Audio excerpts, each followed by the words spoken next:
Assalamualaikum warahmatullahi wabarakatuh. Perkenalkan, nama saya Raju Haki Yudasa. Di sini saya akan menjelaskan proposal penelitian saya yang berjudul Penerapan Teknologi pada Pembelajaran Paket C di PKBM Siti Baheram. PKBM ini berlokasi di Sungai Pasak, Kecamatan Pariaman Timur, Kota Pariaman. Dan ini merupakan sebuah penuangan pengalaman KKN di desa tersebut, di mana terdapat sebuah fenomena yang unik, di mana PKBM ini sempat terhenti program kesetaraannya pasca penerapan protokol kesehatan COVID-19. Namun, beberapa bulan setelah itu, PKBM ini kembali menyelenggarakan program kesetaraan dengan penerapan metode pembelajarannya berbasis teknologi, yaitu dengan web dan daring. Baiklah, langsung saja ke bab pertama, itu ada latar belakang. Bagian latar belakang itu ada kenyataan ideal dengan kondisi di lapangan, yaitu melihat bagaimana efisiensi dari beberapa aspek dan penerapannya teknologi pada pembelajaran paket C di PKBM Siti Baheram. Mengingat ini merupakan pertama kali PKBM ini menerapkan metode pembelajaran berbasis teknologi. Selanjutnya itu ada fenomena yang diiringi dengan data empiris. Pada saat COVID-19, PKBM ini sempat terhenti karena tak mampu beradaptasi dengan prokes atau protokol kesehatan. Namun beberapa bulan yang lalu, di akhir 2020, PKBM ini kembali aktif menyelenggarakan pembelajaran paket C dengan menerapkan pembelajaran berbasis teknologi, yaitu daring dan web. Selanjutnya itu ada sumber informasi. Informasi ini didapatkan dari pengelola PKBM yang kebetulan menjabat sebagai sekretaris desa di desa tempat saya KKN. Jadi informasi ini bisa dikatakan sangat valid karena merupakan informasi langsung dari pengelola PKBM itu sendiri. Yang keempat itu ada aspek secara teori penyebab permasalahan tersebut. Menurut Jamarah Eka Nela 2014 pada halaman 155, metode pembelajaran konvensional merupakan metode pembelajaran tradisional atau disebut dengan metode ceramah, karena sejak dulu metode ini telah dipergunakan sebagai alat komunikasi lisan antar pendidik dan peserta didik dalam proses belajar dan pembelajaran. Maka dari itu, pada saat pandemi COVID-19, dengan diberlakukannya protokol kesehatan yaitu 5M, maka dihadirkan sebuah metode pembelajaran baru dengan proses pembelajaran tetap berlangsung dan tetap mencapai tujuan dari pembelajaran tersebut. Maksudnya, metode pembelajaran menurut Jamarah ini dikembangkan sesuai dengan protokol kesehatan yang diberlakukan oleh pemerintah Indonesia. Selanjutnya itu ada identifikasi masalah. Yang pertama diambil dari fenomena yang ada, yaitu pasca pandemi COVID diharuskan pola pembelajaran beradaptasi dengan protokol kesehatan yaitu 5M.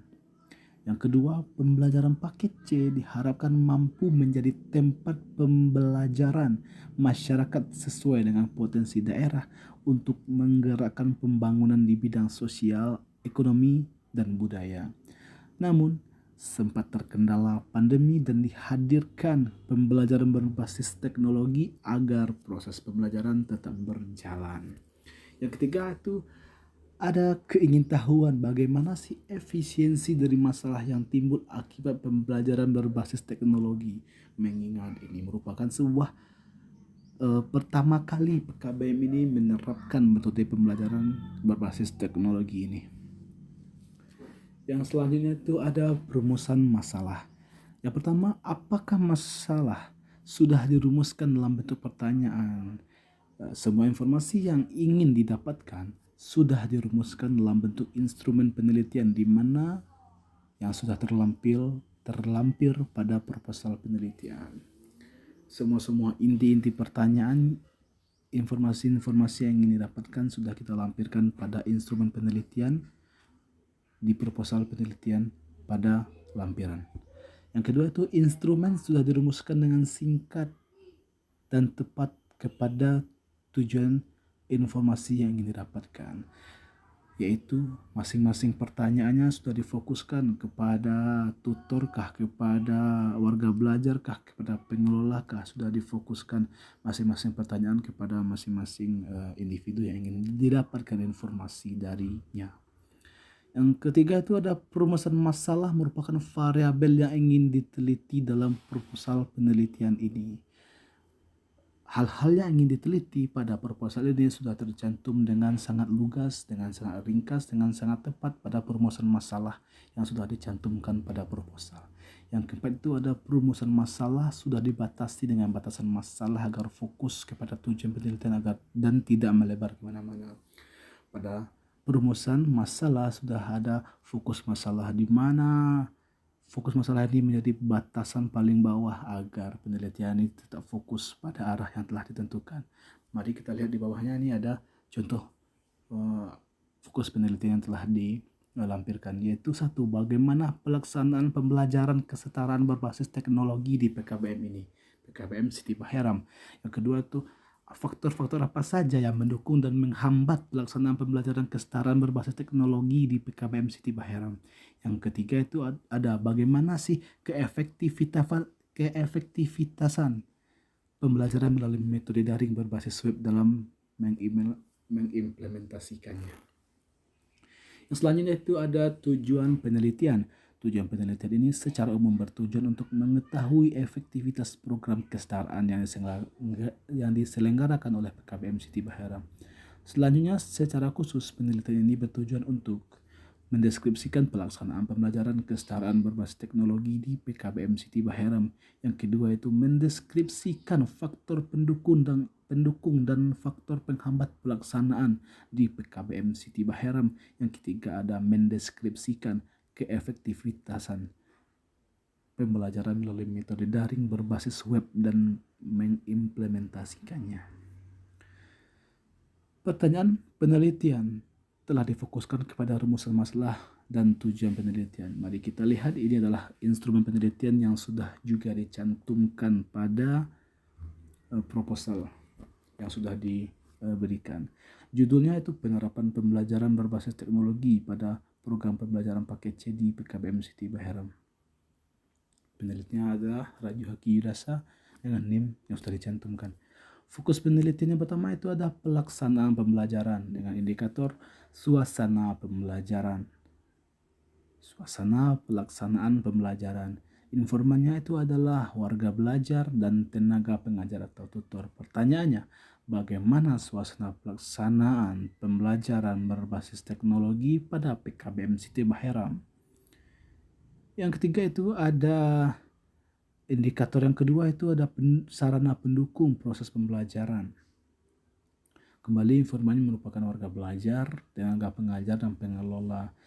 Itu pertanyaannya berupa sarana pendukung apa saja yang tersedia guna mendukung proses pembelajaran berbasis teknologi pada PKBM Siti Baheram.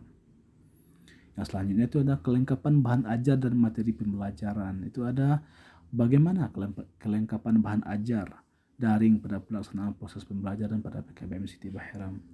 Yang kedua, fokus penelitiannya adalah faktor pendukung dan faktor penghambat proses pembelajaran.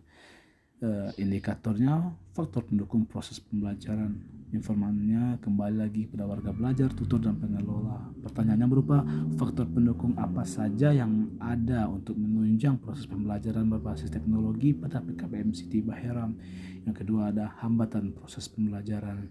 Pertanyaannya berupa hambatan apa yang dirasakan saat proses pembelajaran berbasis teknologi dilaksanakan pada PKBM Siti Baheram. Yang terakhir ada itu keefektivitasan metode pembelajaran tersebut yang yaitu berbasis teknologi. Itu selanjutnya itu ada indikatornya keefektifan metode pembelajaran. Informannya kembali kepada warga belajar, tutor dan pengelola PKBM. Pertanyaannya berupa bagaimana keefektifan metode pembelajaran daring yang dirasakan oleh warga belajar, tutor, dan pengelola sendiri. Yang selanjutnya itu ada manfaat penelitian. Manfaat praktis dari penelitian ini adalah dapat digunakan sebagai masukan kepada jurusan dalam melengkapi sarana dan prasarana yang dibutuhkan untuk mendukung proses pembelajaran berbasis web, berbasis teknologi, dan juga dapat menambah pengetahuan dan informasi tentang pembelajaran kesetaraan berbasis teknologi. Yang selanjutnya itu ada manfaat teoritis. Secara teoritis, ini dapat dijadikan sebagai sumber referensi untuk penelitian lebih lanjut mengenai implementasi pembelajaran daring. Karya tulis ini dapat menambah pengetahuan lebih jauh tentang pendidikan luar sekolah, khususnya kesetaraan fungsional. Karya tulis ini dapat menambah pengetahuan lebih jauh tentang pendidikan luar sekolah, khususnya kesetaraan fungsional seperti yang sudah dijelaskan pada bagian atas. Nah, dan juga bagaimana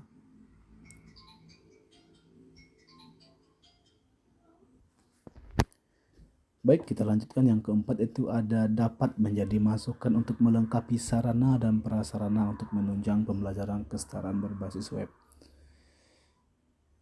Yang selanjutnya itu berupa definisi operasional. Dapat dipahami, definisi operasional berbeda dengan definisi konseptual. Di sini definisi operasionalnya adalah efisiensi dan proses penerapan teknologi pada pembelajaran kesetaraan paket C berbasis daring dan web. Yang kedua itu definisi operasionalnya, pembelajaran berbasis IT merupakan proses pembelajaran yang menggunakan berbagai teknologi informasi sebagai media pembelajaran. Dalam pembelajaran berbasis IT, peran guru sebagai the sole authority of knowledge berubah menjadi fasilitator bagi siswa untuk berinteraksi dengan berbagai sumber belajar. Ada juga itu pembelajaran paket C berbasis teknologi merupakan sebuah metode pembelajaran memanfaatkan teknologi sebagai salah satu sarana dan metode belajar. Proses pembelajaran merupakan proses yang sadar tujuan, yaitu untuk meningkatkan aspek kognitif, psikomotorik, dan afektif. Efektivitas berupa tujuan yang telah direncanakan sebelumnya dan tercapai, atau dengan kata sasaran tercapai karena adanya proses kegiatan. Untuk bab 2-nya kita langsung saja, itu ada kajian teoritis. Sebagai warga negara berhak untuk mendapatkan pendidikan yang layak sebagai mana telah diamanahkan dalam Undang-Undang Republik Indonesia Nomor 20 Tahun 2003 tentang Sistem Pendidikan Nasional Pasal 5. Setiap warga belajar berhak mendapatkan kesempatan meningkatkan pendidikan sepanjang hayat karena pendidikan memiliki peranan penting khususnya dalam mengembangkan potensi yang dimiliki oleh setiap manusia. Variabel yang diteliti itu ada proses pelaksanaan, merupakan serangkaian kegiatan untuk mencapai tujuan yang telah dirumuskan. Yang kedua itu ada faktor pendukung dan penghambat, hal yang mempermudah proses tujuan serta hal yang menyulitkan proses pencapaian dari tujuan itu sendiri. Selanjutnya ada efektivitas, bagaimana sih proses secara keseluruhan pencapaian tujuan yang telah dirumuskan sedari awal. Oke, selanjutnya itu ada teori. Memakai tadi teori Jamarah merupakan metode pembelajaran konvensional, merupakan metode pembelajaran tradisional disebut dengan metode ceramah. Sejak dulu, metode ini telah dipergunakan sebagai alat komunikasi lisan antara pendidik dan peserta didik dalam proses belajar dan pembelajaran.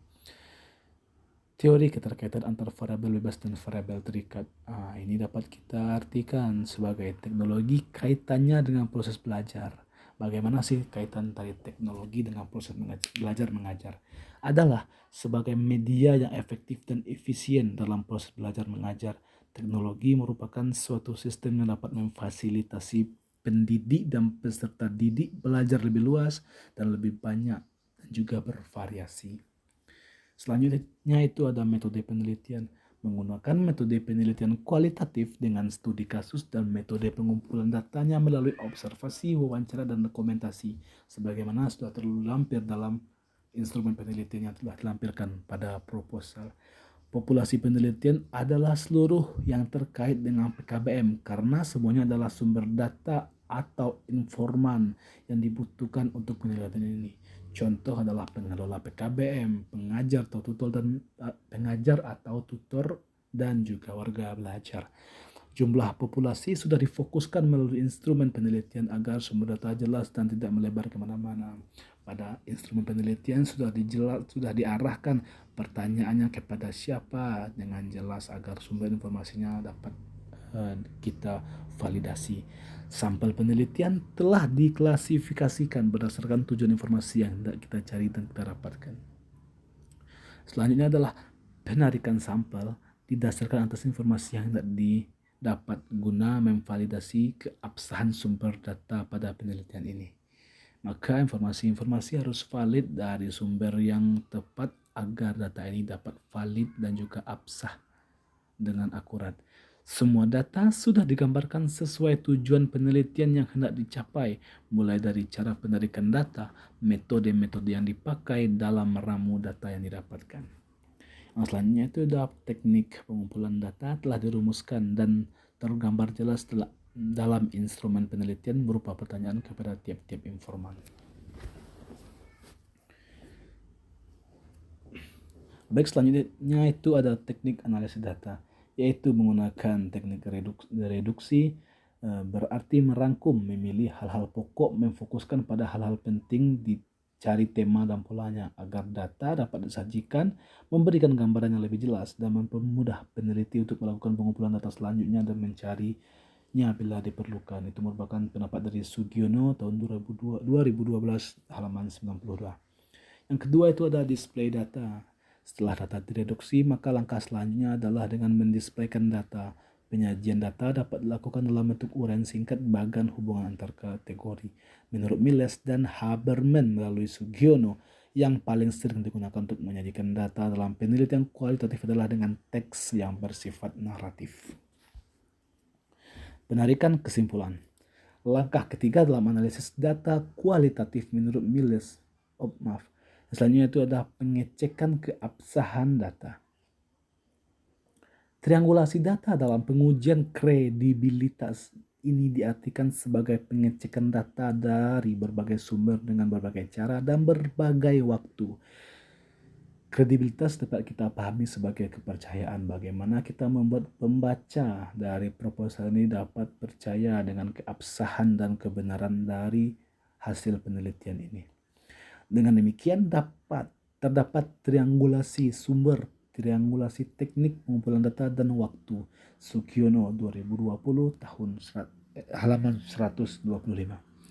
Dalam penelitian ini, setelah data terkumpul, tahapan selanjutnya adalah melakukan pengujian terhadap keabsahan data dengan menggunakan teknik triangulasi data. Tujuan dari triangulasi data ini adalah untuk mengetahui sejauh mana temuan-temuan lapangan benar-benar representatif. Triangulasi ini selain digunakan untuk mengecek kebenaran data, juga dilakukan untuk memperkaya data sehingga hasil dari penelitian benar-benar valid. Dalam penelitian ini, triangulasi data dilakukan dengan cara membandingkan hasil wawancara, observasi, dokumentasi, dan juga dosen sebagai praktisi pendidik yang mengerti tentang penelitian tersebut. Baik, mungkin segitu saja penjelasan dari proposal penelitian saya. Saya Rajo Haki Yudasa, saya ucapkan terima kasih. Assalamualaikum warahmatullahi wabarakatuh.